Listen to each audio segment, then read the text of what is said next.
Hello viewers, welcome to Astro Intelligence video series on different Rahu Ketu axis. आज की video जैसे आप स्क्रीन पर देख रहे हो हम डिस्कस करेंगे Rahu in second house and Ketu in 8th house और राहु केतु 2-8 एक्सेस। जब मैंने ये वीडियो सीरीज की शुरुआत की तो पहले ही वीडियो से लोगों के क्वेश्चंस आने एक नेचुरल बात थी। किसी ने कहा कि सर हमें दूसरे भाव में समझाइए, तीसरे में समझाइए, किसी ने कहा कि डिफरेंट राशि में समझाइए। सो आज उन दर्शकों की डिमांड पर कह लीजिए या उनकी इंक्विजिटिवनेस को शांत करने के लिए आज दर्शकों यहाँ पर मैं चार्ट में नंबर नहीं डाल रहा, मगर आज जो मैं समझाऊंगा आप समझ लीजिए ये जो स्क्रीन पर आपके सामने दिखाई दे रहा है और उसको ये टॉरस असेंडेंट यानी कि वृषभ राशि का है। अब इस तरह समझ लीजिए कि ये वृषभ राशि का है। तो वृषभ राशि की चीजों को समझने के लिए आपको मेरे पिछले वीडियो को रेफर करना पड़ेगा, देखना पड़ेगा कि वृषभ राशि में एक्चुअल में भाव किस तरह से बिहेव करते हैं और क्या बताते हैं डिफरेंट भाव। आज आपके लिए राहु सेकंड भाव में होंगे, केतु अष्टम भाव में यानी कि 8th भाव। अब इसको आज समझना होगा आपको क्योंकि यहां पर असेंडेंट से राहु का जो संबंध है सेकंड हाउस का बन जाएगा। यानी असेंडेंट अगर टॉरस का है तो राहु यहां आपको जेमिनाई का प्रभाव देगा।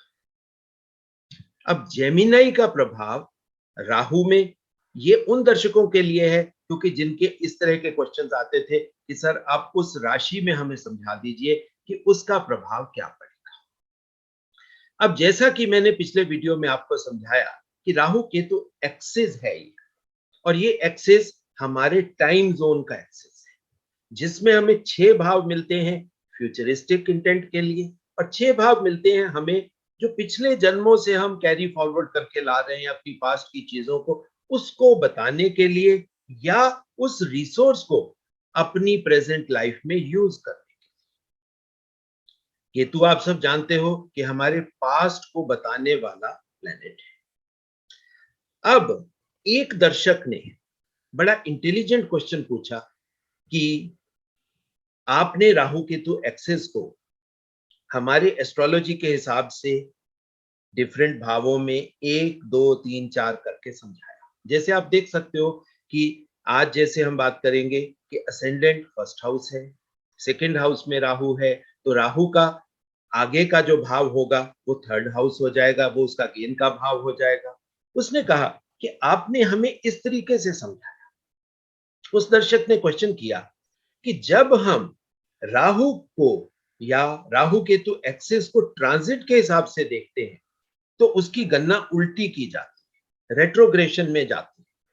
और उसी के लिए दर्शकों मैंने नीचे आज ये एक क्लॉक आपके सामने रखा है क्योंकि आप कंफ्यूज हो रहे होंगे कि मैंने क्लॉक क्यों दिखाया है।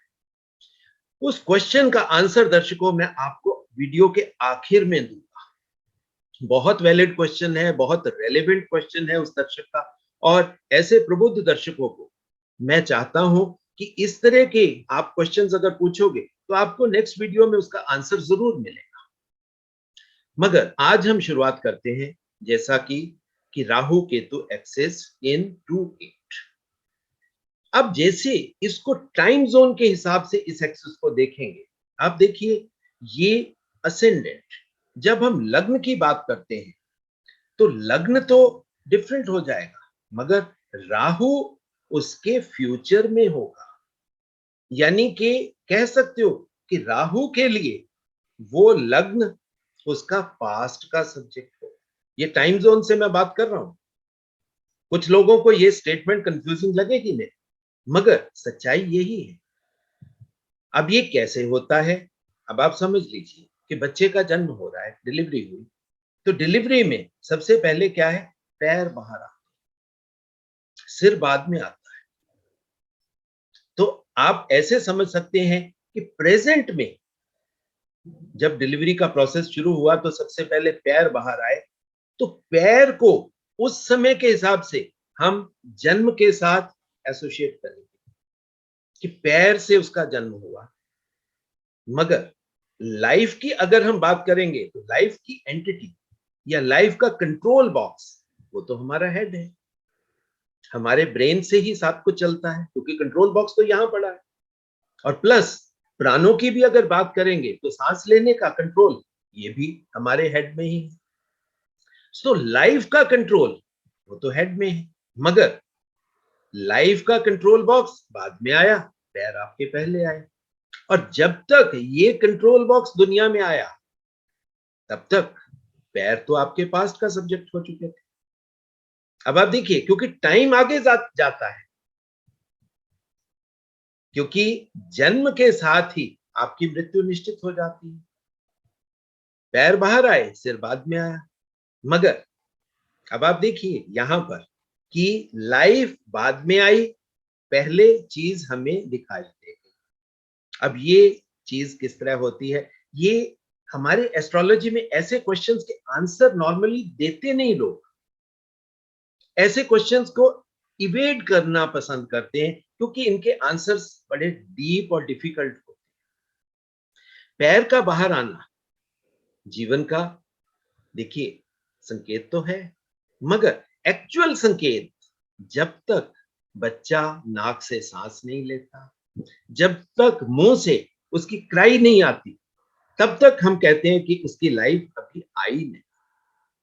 मगर जब तक ये आती है, बच्चा तो दुनिया में आ चुका, उसकी बर्थ तो पहले हो चुकी, उसकी सांस बाद में आई, उसकी क्राई बाद में आई।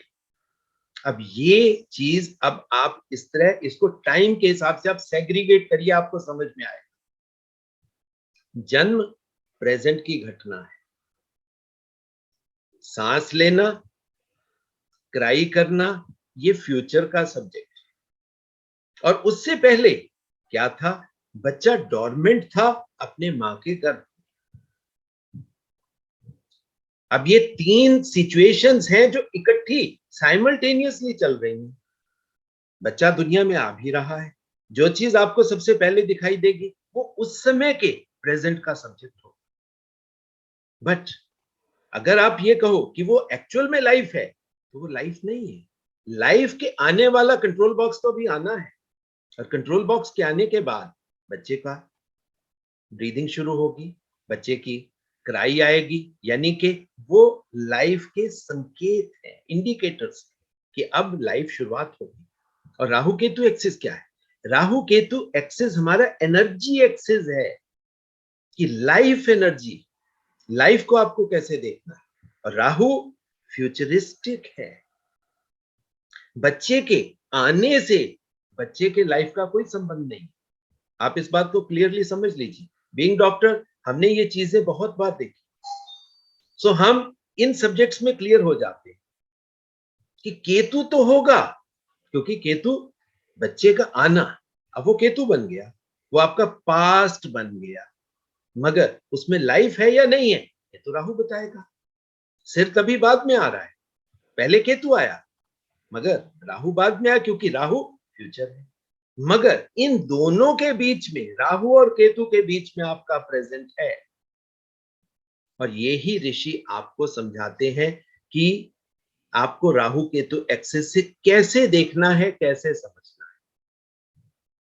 राहु 100% माया है क्योंकि फ्यूचर है, हमें मालूम ही नहीं है कि बच्चा जो ये दुनिया में आएगा ये सांस लेगा, कब लेगा या नहीं लेगा, क्राई करेगा या नहीं करेगा, हमें नहीं मालूम।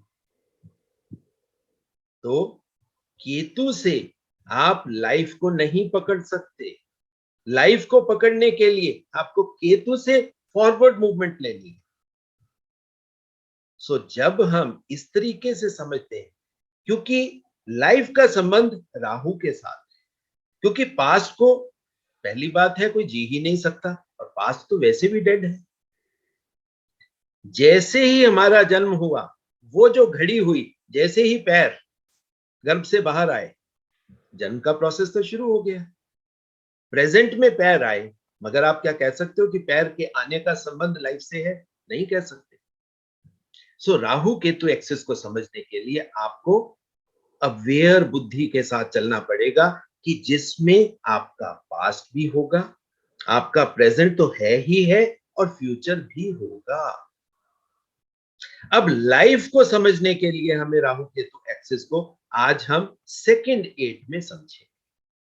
तो राहु के लिए यहां पर असेंडेंट जो है, लग्न जो है, उसका पास्ट है। आज जैसे हम टॉरस असेंडेंट की बात कर रहे हैं, तो टॉरस असेंडेंट 2 नंबर उसके लग्न में है, तो वो जो 2 नंबर लग्न में है, वो राहु के प्रेजेंट राहु के लिए पास्ट का सब्जेक्ट है। अब टॉरस राशि वाले पैदा होते हैं, डेफिनेटली उनका फोकस किस चीज के ऊपर होता है? उनका फोकस अपने बॉडी को फिट रखने पे, क्योंकि टॉरस राशि का संबंध बॉडी की फिटनेस से है, क्योंकि इन लोगों को स्टबर्न स्ट्रॉन्ग बॉडी चाहिए, क्योंकि इनको लाइफ में आगे मुश्किलें बहुत झेल, स्ट्रॉन्ग बॉडी चाहिए। मगर इनका फ्यूचरिस्टिक इंटेंट आप देखिए, फ्यूचरिस्टिक इंटेंट, अब ये एक्चुअल बात नहीं है। इंटेंट का मतलब होता है फ्यूचर का वो चीज जो वर्चुअल रियलिटी में है, अभी रियल नहीं हुआ, रियलिटी में है, वर्चुअल रियलिटी में, उसी को हम बोलते हैं फ्यूचर। अब यहां पर देखिए, लग्न के लिए राहु उसके सेकंड भाव में चला। सेकंड भाव का मतलब क्या हुआ? फ्यूचर तो है, अब उसका फ्यूचर कहां है? सेकंड भाव तो फैमिली का होता है, सेकंड भाव मनी का होता है, मतलब फैमिली और मनी इस असेंडेंट के लिए, इस टॉरस असेंडेंट के लिए क्या है? ये उसका फ्यूचर है। मगर राहु के लिए वो चीज तो प्रेजेंट है। सो प्रेजेंट से जो फ्यूचर की यात्रा यहां पर होगी, तो राहु वो एक गेन का हाउस बन जाएगा। कहने को ये गेन का हाउस, मगर आप सब जानते हो कि सेकंड हाउस तो न्यूट्रल भाव। अब न्यूट्रल भाव में अगर आप देखोगे कि इस जातक को क्या बहुत अच्छे रिजल्ट मिलेंगे, सेकंड भाव शुक्र के स्वामित्व का होता है। मगर क्योंकि यहां पर हम आज टॉरस राशि की बात कर रहे हैं, तो टॉरस राशि में सेकंड भाव में जेमिनाई आ गया, तो जेमिनाई में तो मरकरी हो गया। अब मरकरी में पैसा कमाने का इंटेंट तो है, इंटेंट है, सीखने का भी इंटेंट है, बिजनेस करने का भी इंटेंट है, और मरकरी क्लेवर एंटिटी है। सो मरकरी और राहु यहां पर मिलकर फैमिली में एक आप देखिए डिफरेंट तरह का इंटेलिजेंस वाला प्रभाव बनाएंगे। आईक्यू यहां पर बढ़ जाएगी इस जातक की, क्योंकि उसको मालूम है कि उसको क्लेवर मैनूवरिंग करनी है फैमिली से उन चीजों को लेने के लिए, क्योंकि छोटा बच्चा है, छोटे बच्चे के पास अपना पैसा कुछ नहीं है। छोटे बच्चे को फैमिली से जब चीजें लेनी है, तो वहां पर क्लेवर मैनूवरिंग दिखेगी। और सेकंड भाव को हम वाणी के साथ भी तो जोड़ते हैं। सो बच्चा यहीं से क्लेवर हो जाएगा कि उसको अगर कोई चीज मांगनी है, कोई चीज चाहनी है, देखिए किससे कैसे लेना है वो वहीं से सीख जाएगा। किसी से प्यार से मांगेगा, किसी का साथ गुस्सा करके भी दिखाए। और ये जो क्लेवर मैनूवरिंग है, ये राहु मरकरी का कॉम्बिनेशन है अलोंग विद शुक्र। ये है सेकंड में राहु का प्रभाव। और राहु क्योंकि फ्यूचर है, अब यहां पर आप देखिए, ये जो टॉरस राशि का जातक है, अगर आप इस जातक को समझेंगे, तो ये केतु के आखिरी भाव में पैदा हुआ है। केतु के आखिरी भाव में पैदा हुआ, सो कह सकते हैं आप कि ये बहुत स्ट्रॉन्ग पास्ट लेकर पैदा हुआ है, बहुत जब स्ट्रॉन्ग पास्ट। मगर वो पास्ट अब राहु के एंगल से सोचोगे तो वो उसका लॉस का भाव बनेगा। अगर हम राहु को इंपॉर्टेंस देके सोचने का प्रयास करेंगे, तो असेंडेंट यानी कि प्रथम भाव कौन सा हो गया? सेकंड भाव के लिए वो 12th हो गया। तो 12th का मतलब तो हो गया लॉस, छोड़ना। अब प्रथम भाव हमारे फिजिक, हमारी बॉडी को डिनोट करता है। अब आप देखिए यहां पर बहुत अजीब सी कंफ्यूजिंग स्टेट है। और नॉर्मल दर्शक या जो एस्ट्रोलॉजी को समझने वाले स्टूडेंट्स होते हैं, बहुत कंफ्यूज होते हैं ऐसी चीजों से कि ये कैसे, अब इसको डिसाइफर कैसे करें। मगर ये इसमें ऐसा कुछ बड़ी बात नहीं है। कंफ्यूजिंग तब होती है जब हम सारी चीजों को इकट्ठा मिला देते हैं। आपको इकट्ठा नहीं मिलाना है, एक एक चीज को अलग अलग सोचना है। और यही ऋषि चाहते हैं कि राहु केतु एक्सिस को आप कैसे समझो।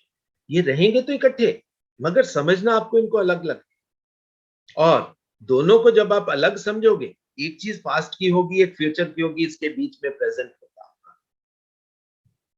जब हम इस तरह समझेंगे कि राहु के लिए लग्न पास्ट का भाव हो गया, उसका लॉस का भाव हो गया, उसके रिलीज का भाव हो गया, या उसको छोड़ने का भाव हो गया।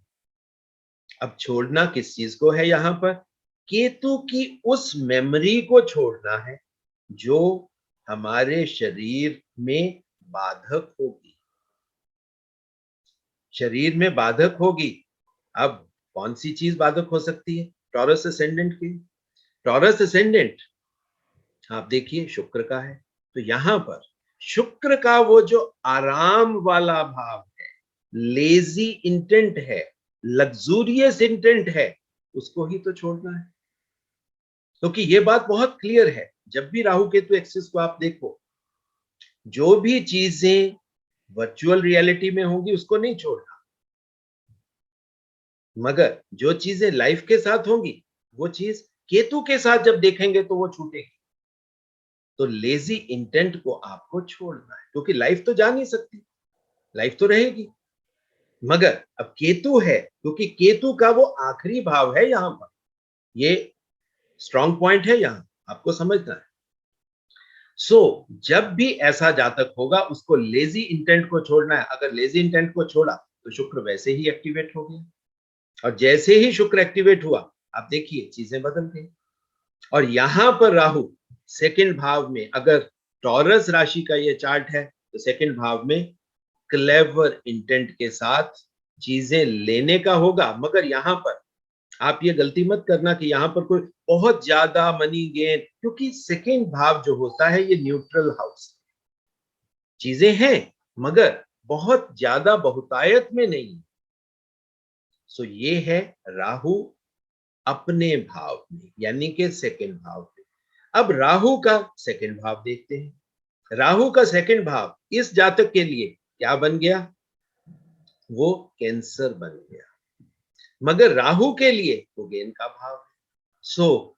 टॉरस वालों के लिए एफर्ट का भाव, पराक्रम का भाव, राहु के लिए क्या बन गया? वो उसके मन का स्थान हो गया। अगर तो वो मन से एफर्ट करेंगे तो आप देखिए वो उस बुलजाई को हिट कर सकते हैं जहां से रिजल्ट मिलेंगे। और अगर वहां पर मन राहु की माया में गुम हो गया, क्योंकि आप देखिए यहां पर बड़ी डिफरेंट सिचुएशन है, क्योंकि शुक्र प्रधान राशि वाला असेंडेंट है, तो शुक्र प्रधान है, तो अगर वो इंटेंट आगे कैरी फॉरवर्ड होता है, हालांकि केतु है, हमें छोड़ना चाहिए, मगर बड़ी बार क्या होता है कि हम पास्ट की चीजों को नहीं छोड़ते या नहीं छोड़ पाते, क्योंकि फ्री विल इंसान का अपना सब्जेक्ट है। अगर हम नहीं छोड़ते या नहीं छोड़ पाते तो वो तो कैरी फॉरवर्ड हो गया।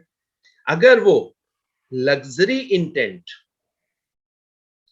आप में आ गया तो आप उसके अकॉर्डिंगली राहु को एफर्ट में लेकर जा रहे हो, क्योंकि मन आपका वहां है, क्योंकि कैंसर राशि वहां हो गई।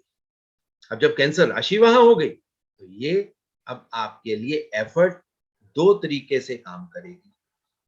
अगर तो आप शुक्र को प्रेजेंट में जाकर, ना आप राहु में गए ना आप केतु में फंसे, अब आप समझ लीजिए, ना आप राहु ना फ्यूचर में फंसे ना पास्ट में फंसे, आपने प्रेजेंट में देखा कि भाई चीजें लेने के लिए अब मां से चीज लेनी पड़ती है, मतलब हमें क्या करना पड़ता है, हम गुस्से से भी बोलते हैं, मां फिर भी चीज दे देती।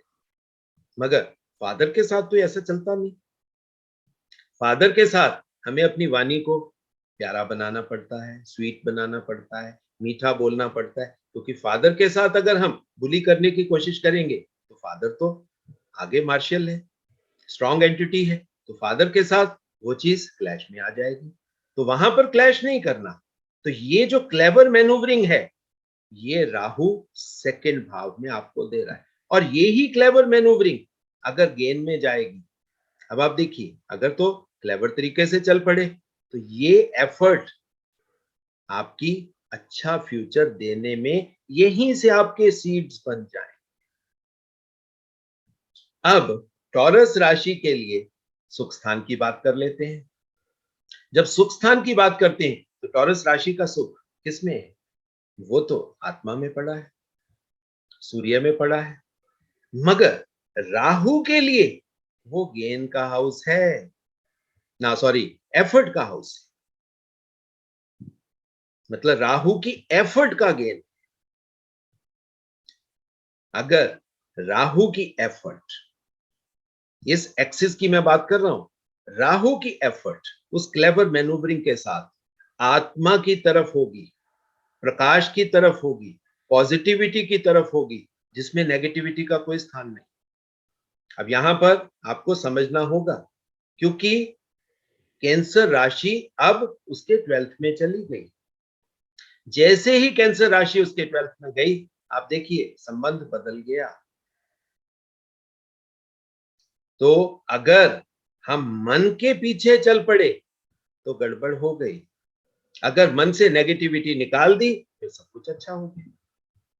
सो यहां पर टॉरस राशि के सुख स्थान में राहु का पराक्रम भाव, एफर्ट का भाव बन गया। इस तरीके से तब सुख मिलेगा, मगर सुख मिलेगा आत्मा के पास।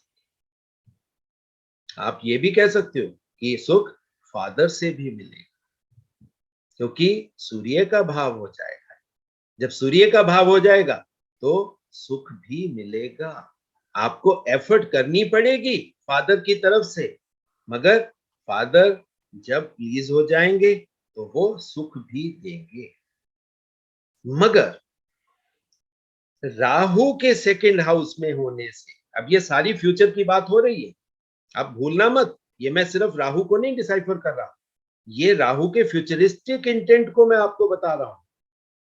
अब राहु का सुख स्थान पंचम भाव हो गया, भाव पंचम मगर सुख। अब राहु पड़ा कहां है?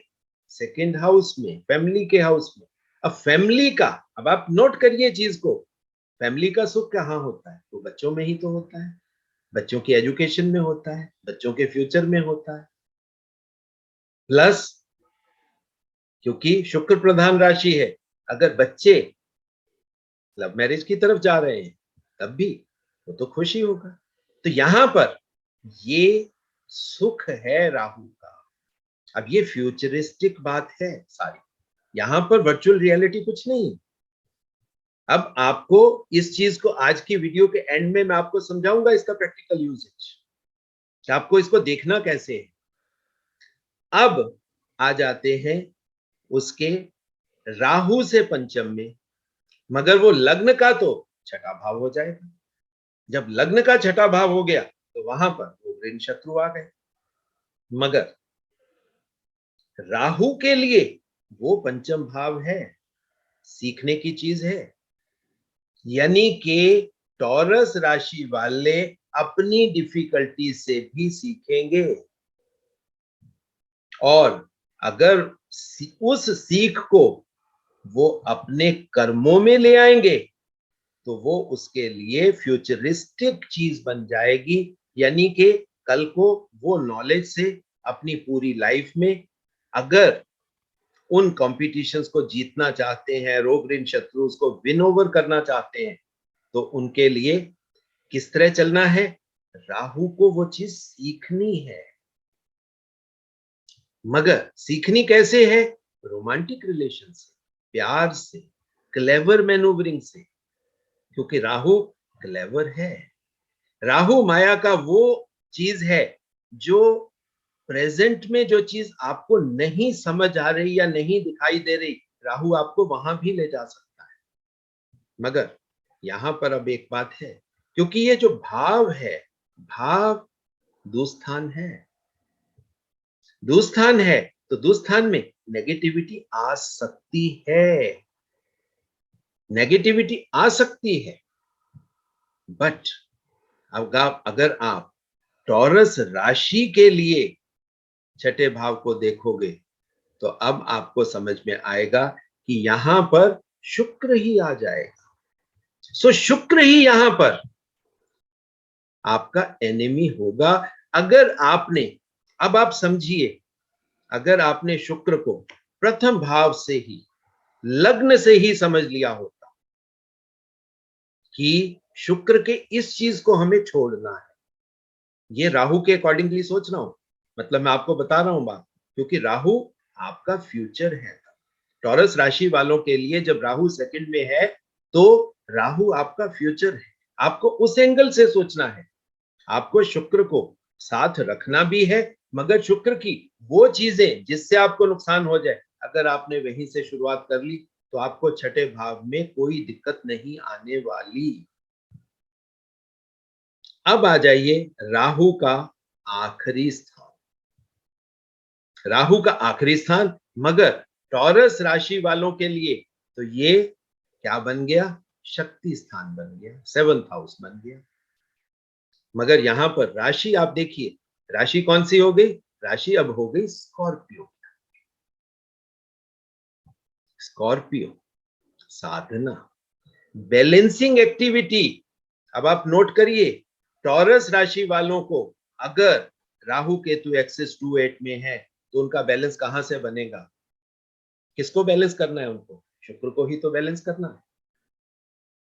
शुक्र को छोड़ना भी है, शुक्र की कुछ चीजों को छोड़ना भी है और शुक्र को ही बैलेंस करना है। अगर टॉरस राशि वालों ने, अगर उनका राहु केतु एक्सिस 2/8 में है, अगर उन्होंने शुक्र को बैलेंस करना समझ लिया तो ये उनका फ्यूचरिस्टिक इंटेंट है। राहु केतु एक्सिस यही तो समझाना चाह रहे हैं। अब आप नोट करिए, और ये राहु का आखिरी भाव है, राहु का मैक्सिमम फ्यूचर पोटेंशियल है कि आप कहां तक जा सकते हो राहु से एक जन्म में, ये उसकी मैक्सिमम, जिसको हम कहते हैं ना एक्सट्रीम पोजीशनिंग है। एक्सट्रीम पोजीशनिंग पहुंचेगी कैसे, आपको मार्शियल, स्ट्रॉन्ग मार्शियल साधक बन के पूरी साधना के साथ आपको चलना है, क्योंकि स्कॉर्पियो साइन साधना का साइन है। और जो लोग तो साधना में चले गए उस तरीके से जाएंगे। अब जो लोग नेगेटिव हो गए यहां पर, वो नेगेटिविटी शुरू से आएगी। वो नेगेटिविटी क्या है, अगर आप शुक्र प्रधान हो गए, जिस शुक्र की, जिस क्वालिटी को आपको छोड़ना था आप उसको नहीं छोड़ पाए, उसको पकड़ लिया, तो राहु तो वो गेन हो गया ना। अब आप देखिए, जो गलती आपके लग्न में हुई वो किस तरह बढ़ती बढ़ती बढ़ती बढ़ती आपके शक्ति स्थान में कहां तक पहुंच गई। मगर आप देखिए, परमात्मा का कह लीजिए, ऋषियों का कह लीजिए, हमारे ऊपर बहुत बड़ी कृपा है कि वो हमें एक अपॉर्चुनिटी फिर दे रहे हैं। फिर अपॉर्चुनिटी कहां दे रहे हैं, अब आप टॉरस राशि के अष्टम में चलिए, वहां पे आपको राहु केतु एक्सिस का केतु मिल जाएगा। और वैसे भी केतु तो अपने घर में है, जब केतु अपने घर में है तो ये तो बहुत स्ट्रॉन्ग एंटिटी बन गई। अब यहां पर आप देखिए, अष्टम का भाव है, केतु अपने घर में है, राशि बन गई यहां पर जुपिटर की, सैजिटेरियस। सो ज्ञान के साथ आप जो ज्ञान पीछे से लेकर आए आप, चाहे उस ज्ञान में रिलीजियस इंटेंट ज्यादा होगा क्योंकि जुपिटर का भाव है आपके पास में, आपके पास रिलीजियस नॉलेज पूरी होगी। अगर आप उस रिलीजियस नॉलेज को यूज करके साधना के क्षेत्र में आप कर्म करना शुरू करोगे तो आप राहु केतु एक्सिस को दोबारा से अपने बेनिफिट के लिए इस्तेमाल कर सकते हो। मगर अब आप नोट करिए, बात जब हम कालखंड की कर रहे थे, राहु केतु एक्सिस की बात कर रहे थे, तो यहां पर आप देखिए कि आपको 5 भाव केतु के आपके मेच्योर हाउसेस में मिल रहे हैं, अष्टम, नवम, दशम, एकादश और द्वादश, 9th 10th 11th 12th, ये 4 मैच्योर हाउसेस केतु के हैं, यानी कि पास्ट से संबंधित हैं। अब ये बड़ा प्रॉब्लम एरिया हो जाता है। यहाँ प्रॉब्लम एरिया कैसे हो जाता है कि आपके भाग्य में भी पास्ट की चीजें, आपके कर्म में भी पास्ट की चीजें, आपकी इच्छा पूर्ति में भी पास्ट की चीजें, और पास्ट ही आपको छोड़ना है। अब आप देखिए ये मैच्योर हाउसेस है, मगर जब हम साधना में डीप जाके डुबकी लगाते हैं तो ये चीजें समझ में आती हैं हमें कौन सी चीजों को छोड़ना है, क्योंकि केतु का संबंध डिसोसिएशन से, डिटैचमेंट से। मगर जैसे अगर उसकी डिटैचमेंट अगर होगी तो राहु के लिए वो गेन बनेगा। राहु केतु एक्सिस इसी तरीके, क्योंकि आप एक चीज को समझ लीजिए कि राहु और केतु अब है क्या, जैसे ही राहु आपको मिला वो आपका फ्यूचरिस्टिक इंटेंट है, यानी आप वहां पर बीज बो सकते हो। आपने बीज बोया, राहु के गेन के हाउस में वो बीज उग गया। थर्ड हाउस में क्या हुआ, उसके तने आने शुरू हो गए। फोर्थ में आप देखिए उसके पत्ते फूल आने शुरू हो गए।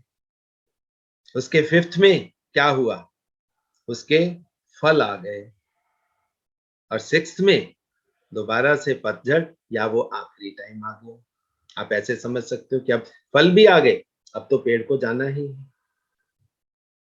तो ये यात्रा है हमारे जीवन की जो राहु से, राहु हमें फ्यूचरिस्टिक है, मगर यहां पर दर्शकों आपको बहुत सीरियसली एक बात सोचनी है। आपको जो चीज राहु में शुरू में मिली, यानी कि जहां पर राहु है, हम कहते हैं राहु फ्यूचरिस्टिक इंटेंट, आपको एक बीज मिल गया, आपने समझ से या ना समझ से उस बीज को जमीन में गाड़ दिया। छोटा बच्चा शरारत करते हुए भी तो गाड़ सकता है। आपने समझ से उसको धरती में बो दिया, या आपने फेंक दिया, मिट्टी पानी अपने आप मिल गया, ये भी पॉसिबिलिटी है। मगर कर्म तो आपका बन गया, और वो आपका फ्यूचरिस्टिक इंटेंट। फ्यूचर का कर्म अगर आपने राहु के प्रथम भाव में ही कर लिया, तब उसका फल तो आपको अब भोगना पड़ेगा ना। क्या करोगे? अब वो पेड़ नीम का भी हो सकता है, पेड़ बबूल का भी हो सकता है, पेड़ आम का भी हो सकता है। अब आप नोट करिए, वो आपको मिलेगा, मगर यही एक खूबसूरती है कि जो चीज आप कर बैठे उसका फल तो आपको मिला, मगर बहुत सी चीजें ऐसी हैं जो पिछले जन्मों से आप करते आ रहे थे, उसका भी आपको मौका मिल रहा है इस जन्म में करने का। मतलब जो गलतियां हमने पिछले जन्मों में करी उसको सुधारने का मौका मिल रहा है।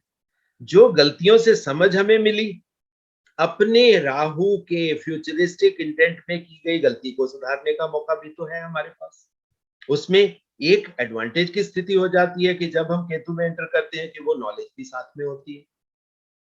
ये देखिए ऋषियों ने कितने खूबसूरत तरीके से इस राहु केतु एक्सिस को हमारे लिए बना के। जैसे ही हम अब केतु के गेन में जाएंगे, केतु का गेन टॉरस राशि वालों के लिए क्या बन गया, उसका भाग्य स्थान बन गया। खूबसूरत बात है, भाग्य स्थान बन गया। अब जैसे ही वो भाग्य स्थान बना, मगर वो केतु का तो गेन था, यानी कि जो चीज आप अपने पिछले जन्मों से कैरी फॉरवर्ड जो नॉलेज करके लाए थे, तो टॉरस राशि वालों के लिए ये बड़ा इंपॉर्टेंट बात हो जाती है कि पास्ट की चीजें उनके लिए भाग्य का चीज बन जाती है। अब वो नेगेटिव भी हो सकती है, वो पॉजिटिव भी हो सकती है। अगर आपने राहु को सही तरीके से समझ लिया था, टॉरस राशि वालों ने वहां से कर्म करने शुरू कर लिए थे, तो यहां वो भाग्य आपको फल दे जाएगा। भाग्य आपको फल दे जाएगा। अब आप देखिए कैसे फल देगा, क्योंकि यहां पर राशि शनि की हो जाएगी, और शनि, शनि तो दाता है, देने वाला है। सो भाग्य में जो कर्म पिछले जन्मों के आपके अनरिवॉर्डेड थे, जिसका फल आपको नहीं मिला था, वो टॉरस राशि वालों को मिल सकता है अगर उनका राहु केतु एक्सिस 2/8 में है तो। अब कर्म स्थान की बात कर लेते हैं। कर्म स्थान में क्या पड़ा है? कर्म स्थान में आप देखिए इच्छा पूर्ति की राशि आ जाएगी, एक्वेरियस राशि आ जाएगी। अब ये एक्वेरियस राशि तो है, राहु के हिसाब से ये कर्म भाव है ना, असेंडेंट के हिसाब से, असेंडेंट के हिसाब से ये कर्म भाव है। मगर जहां पर राहु की प्लेसमेंट है वो उसका भाग्य स्थान है, मगर केतु के लिए वो एफर्ट का भाव है। आप ये तीनों चीजें मिला लीजिए, ये नए तरीके से मैं आपको एस्ट्रोलॉजी डिफाइन कर रहा हूं, इंटरेस्टिंग भी है, मगर जो लोग समझेंगे उनके लिए बहुत ही फार फेचिंग है चीज। इसमें तीन चीजें आप देख रहे हो, लग्न के लिए ये कर्म भाव, राहु के लिए ये भाग्य स्थान, और केतु के लिए ये क्या बन गया? ये उसका एफर्ट का भाव बन गया।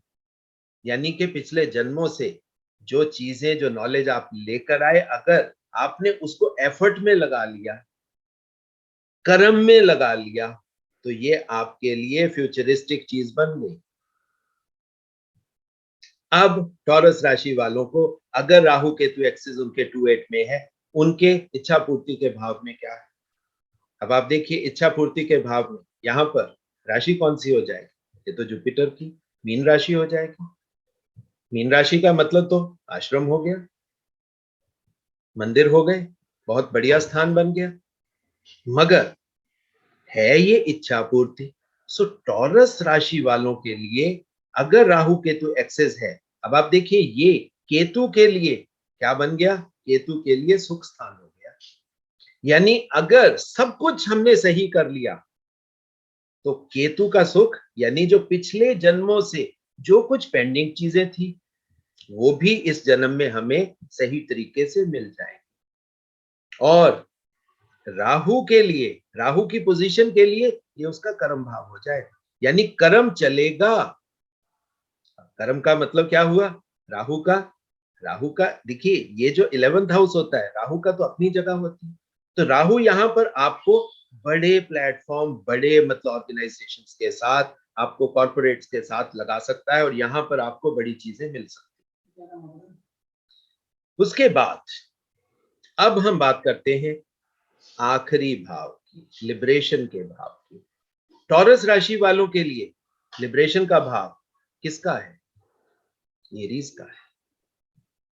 केतु के लिए ये लर्निंग का स्थान है, यानी टॉरस राशि वालों के लिए उनकी लिबरेशन, उनकी मृत्यु लर्निंग की चीज है, सीखने की चीज है।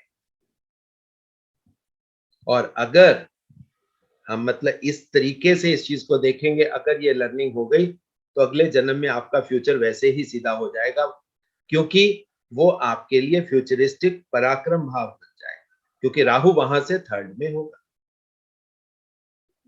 तो दर्शकों 2/8 में आप अब कुछ चीजों को दूसरे तरीके से अब आप समझ लीजिए। ये 2/8 एक्सिस मैंने चार्ट के हिसाब से आपको समझाने की कोशिश की। अब उस क्वेश्चन को बीच में ले लेते हैं कि ट्रांजिट में हम इसको उल्टा देखते हैं, राहु केतु एक्सिस रेट्रोग्रेशन में। अब यहां पर आप देखिए हमारी एस्ट्रोलॉजी कैसे चलती है, 1 2 3 4 5 6 7 8 9 10 11 12, ये 12 के 12 भाव हमारे कैसे जा रहे हैं? एंटी क्लॉकवाइज जा रहे हैं। मगर जो हमारा टाइम जोन है वो तो क्लॉकवाइज है। अब राहु केतु एक्सिस हमारे चार्ट की एक ऐसी एंटिटी है, क्योंकि प्लेनेट तो है नहीं, है तो इमेजिनरी, मगर ऋषियों ने यही सबसे खूबसूरत चीज हमारी एस्ट्रोलॉजी में डाली कि इसी से उन्होंने पास्ट और फ्यूचर को अलग अलग कर दिया और ये राहु केतु का एक्सिस बना दिया कि ये आपका एनर्जी एक्सिस है। इसी से आपको पास्ट की चीजों को देखना है, इसी से आपको आपका फ्यूचर को समझना है। देखिए क्लॉक तो चल रहा है क्लॉकवाइज, चार्ट के हिसाब से देखेंगे वो चल रहा है एंटी क्लॉकवाइज, वो तो उल्टा हो गया। ये लाइफ की सबसे बड़ी सच्चाई है कि जन्म के साथ ही हमारी मृत्यु निश्चित हो जाती है। जी तो रहे हैं हम फ्यूचर की तरफ, मगर जा रहे हैं हम मृत्यु की तरफ। हम अपने एंड के पास जा रहे हैं। सो ऋषियों ने आप देखिए कितने खूबसूरत तरीके से इसे रेट्रोग्रेशन में डाल दिया कि जो इंटेंट करके आप एक काम आज करोगे, आप कहते हो 60 साल की एज में सबको रिटायर कर दिया जाता है। आज आपने एक बीज बोया, जो बीज आपको 60 साल की एज में काटना है। 60 साल में आप अपने मृत्यु के करीब पहुंच गए। तो जैसे ही मृत्यु के करीब पहुंचे तो राहु को तो उल्टा ही जाना है। फ्यूचर की चीज मृत्यु की तरफ जा रही है। सो प्रेजेंट लाइफ और एस्ट्रोलॉजी, अगर हम क्लॉक की बात करेंगे तो यही तो माया है। एक माया इस तरह चल रही है, एक माया इस तरह चल रही है। इन दोनों चलने में आप देखिए, ये जैसे मेरे हाथ दोनों चल रहे, एक क्लॉकवाइज जाएगा, एक एंटी क्लॉकवाइज जाएगा, इसी में मैं हूंगा बीच में। यही प्रेजेंट है और इसी से हमें समझना है, इसी से हमें सीखना है। क्योंकि कारण क्या है, जैसे ही हम राहु की तरफ जाएंगे तो केतु हमारे पास आता जाएगा। राहु आगे जाता जाएगा क्योंकि राहु को तो आगे जाना है। जैसे ही राहु आगे जाएगा वो केतु के स्थान की तरफ जा रहा है, मृत्यु की तरफ जा रहा है। और वैसे भी जो चीज, जो कर्म, जैसे मैंने वीडियो की शुरुआत की, आपके लिए वो शुरुआत होगी।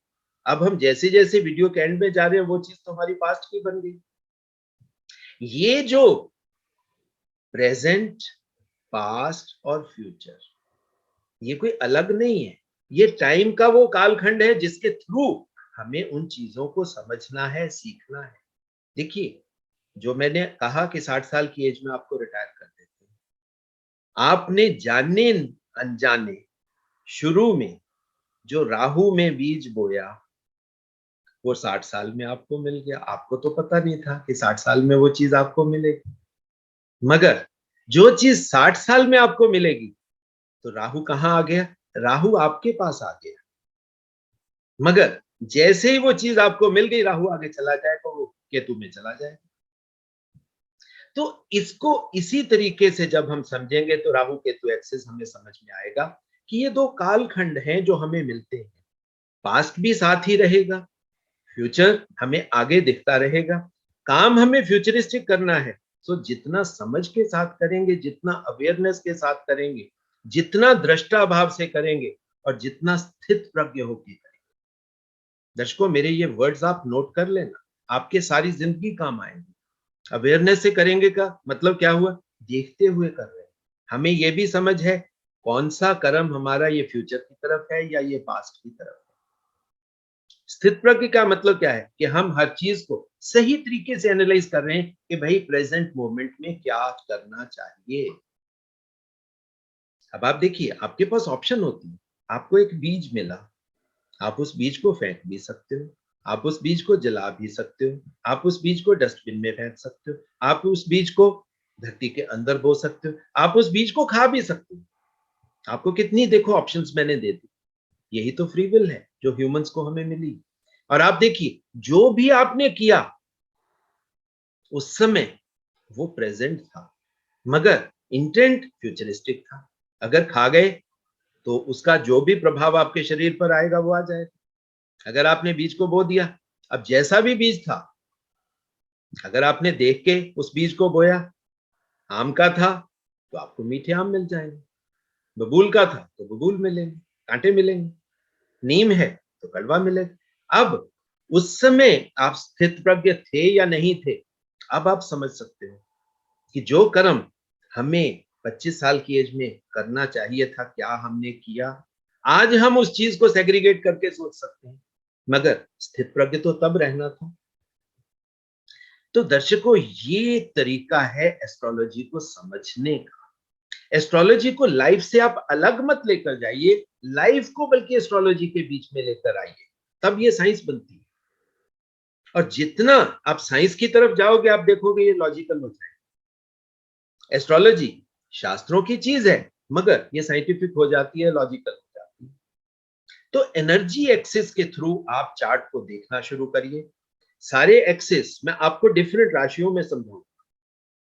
अगली वीडियो में मैं आपको बिल्कुल, पहले मैं आपको बता देता हूं कि आगे हम मतलब किसी और राशि में राहु केतु एक्सिस के 3-9 को डिस्कस करेंगे। इसी तरह आगे बढ़ते जाएंगे और ये यात्रा हमारी इसी तरीके से 6-12 तक जाके खत्म हो जाएगी, जिसमें आपको ऑलमोस्ट 12 भाव का रिजल्ट पता लग जाएगा। सो दर्शकों, ये मेरा एक डिफरेंट नया प्रयास है, जिसमें मैं एक नए तरीके से बड़े सरल भाषा में और सिंपल से तरीके में आपको समझाने की कोशिश करता हूं कि जो ऋषियों की डीप नॉलेज थी, ऋषि क्या समझाना चाहते थे, वो देने की कोशिश करता हूं। आशा करता हूं आपको पसंद आएगी।